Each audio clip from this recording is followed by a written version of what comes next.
46 বছর দীর্ঘ সময় ধরে অজেয় থাকা এক রাজনৈতিক দুর্গ, যেখানে বারবার চেষ্টা করেও সফল হয়নি কেউ। কিন্তু শেষ পর্যন্ত সেই ইতিহাস বদলে দিলেন এক মুসলিম তরুণী। ভারতের কেরালা রাজ্যে ঘটে গেল এই চমকপ্রদ ঘটনা।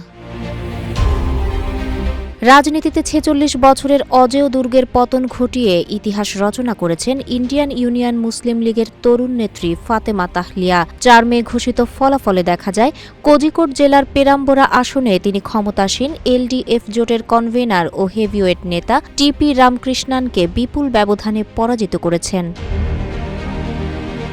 এই জয়ের মাধ্যমে তাহলিয়া কেবল নিজের দলের প্রথম নারী বিধায়ক হওয়ার গৌরবই অর্জন করেননি, বরং 1980 সাল থেকে সিপিআইএম-এর একচ্ছত্র আধিপত্য থাকা এই আসনে হানা দিয়ে জীবন অবাক না করলে কে করবে? 28% মিল্ক ফ্যাটের অবাক করার সাথে ফ্রেশ মিল্ক পাউডার। জীবন অবাক করুক প্রতিদিন। জায়ান্ট কিলার হিসেবে আবির্ভূত হয়েছেন। পেশায় আইনজীবী ও হিজাব পরিহিত এই লড়াকু তরুণীর বিজয়কে কেরালার রাজনৈতিক বিশ্লেষকরা বামপন্থীদের জন্য এক বড় ধরনের ধাক্কা হিসেবে দেখছেন।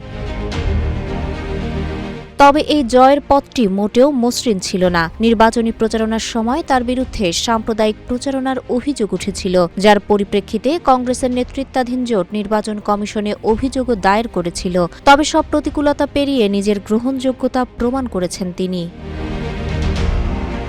ছাত্রজীবন থেকেই রাজনীতির মাঠে সক্রিয় তাহলিয়া ছাত্র সংগঠন এমএসএফ-এর নারী শাখা হারিতার প্রতিষ্ঠাতা সভাপতি ছিলেন। দলীয় নেতৃত্বের ভেতর নারী অধিকার ও লিঙ্গ সমতা নিয়ে সাহসী কথা বলে বিভিন্ন সময় আলোচনায় আসা এই তরুণী এখন কেরালা বিধানসভায় আইইউএমএল-এর নারী প্রতিনিধিত্বের প্রতীকে পরিণত হয়েছেন। এই বিজয়ের মধ্য দিয়ে নতুন বার্তা মিলেছে রাজ্যের রাজনীতিতে। দীর্ঘদিনের প্রথা ভেঙে নতুন নেতৃত্বের উত্থান এখন আর অসম্ভব নয়। তাহের আক্তার, রূপালী বাংলাদেশ।